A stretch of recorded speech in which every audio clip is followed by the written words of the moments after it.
इस वीडियो में हम सीखेंगे कि किसी भी वीडियो में हम जो है वो ज़ूम इन और ज़ूम आउट प्रीमियम प्रो में कैसे कर सकते हैं। अच्छा, हमको सिखा रिया है। तो वीडियो में आगे जाने से पहले अगर चैनल पर पहली बार आए हैं तो चैनल को सब्सक्राइब करके बेल आइकन को दबा दें। तो चलिए वीडियो शुरू करते हैं। तो सबसे पहले आपने अपना प्रीमियम प्रो ओपन कर लेना है। प्रीमियम प्रो ओपन करने के बाद मैंने एक वीडियो जो है वो पहले से यहाँ पे इम्पोर्ट की हुई है। अब मैं जो है इसको सोर्स मॉनिटर पर डालूंगा। सोर्स मॉनिटर पर डालने के बाद अब मैं खाली जो है वीडियो को ड्रैग इधर से ड्रैग करके टाइमलाइन पे लेके आऊंगा। इसको जो है थोड़ा सा यहाँ पे करते हैं, शुरू में लेके आते हैं और अब इसको जो है इसका प्रीव्यू जो है वो थोड़ा सा बड़ा कर लेते हैं। सही है। अब जो है हम इस वीडियो को देखेंगे कि इस वीडियो पहले ओरिजिनल वीडियो कैसी है और जो है जब हम इसके ऊपर जो है वो जूम इन और जूम आउट इफेक्ट लगाएंगे तो वीडियो कैसी हो जाएगी। तो वीडियो थोड़ी सी चला के चेक कर लेते हैं।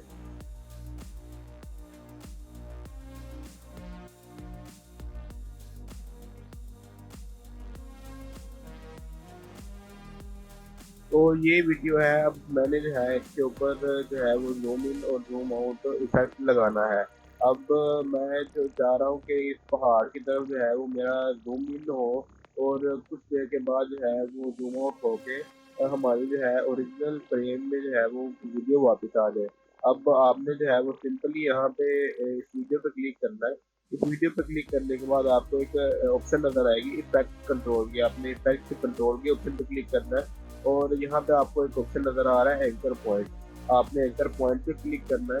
एंकर पॉइंट पे आप क्लिक करेंगे तो आपको यहाँ पे एक प्रीव्यू जो है वो मॉनिटर पे एक ऑप्शन नजर आएगी।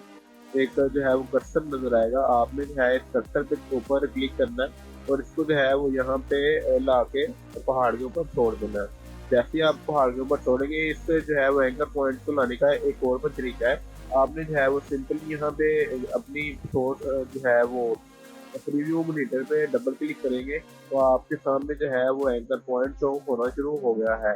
अब जो है आपने वापस से जो है वो आ जाना है इफेक्ट कंट्रोल पे। इफेक्ट कंट्रोल पे आने के बाद आपको जो है यहाँ पे एक ऑप्शन नजर आ रही है स्केल की। आप स्केल के पीछे एक स्टॉप वॉच भी है। आपने स्टॉप वॉच के ऊपर क्लिक करना है। स्टॉप वॉच के ऊपर क्लिक करने के बाद आपने जो है वीडियो को थोड़ा सा यहाँ से आगे लेके आना है। अब मैं वीडियो को थोड़ा सा आगे लेके आया। अब आपने जो है यहाँ पे इसकी स्केल की जो है वो वैल्यू बढ़ा देनी है। अब मैं इसकी स्केल की वैल्यू बढ़ा के इसको जो है वो 200 में लेके आता हूँ। थोड़ी सी ज्यादा होगी कोई फर्क नहीं पड़ता। अब मैं इसको 200 पे लेके आया।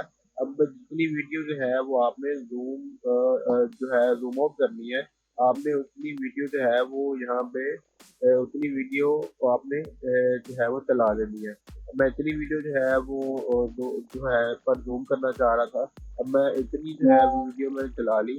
अब इसके बाद आपको जो है एक स्केल के आगे एक जो है वो नजर आ रहा है, सर्कल नजर आ रहा है। अब आपने इस सर्कल के ऊपर क्लिक करना है। इस सर्कल के ऊपर क्लिक करने के बाद अब जो है वीडियो को थोड़ा सा आगे लेके आएंगे। थोड़ा सा आगे लाने के बाद आपको जो है एक रीसेट की ऑप्शन नजर आ रही है। आपने रीसेट के ऑप्शन पे क्लिक करेंगे तो आपके पास एक और जो है वो की फ्रेम बन जाएगा और की फ्रेम बनने के बाद आपकी जो है वो वीडियो ओरिजिनल फ्रेम में वापस आ जाएगी।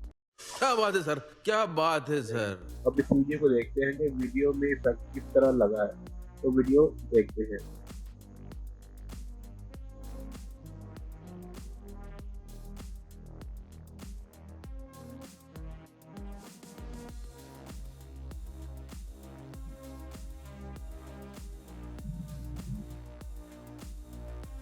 तो ये देखा आपने काफी स्मूथली जो है हमारी वीडियो जो है वो ओरिजिनल फॉर्म में वापस आ गई और इसमें इफेक्ट भी लग चुका है।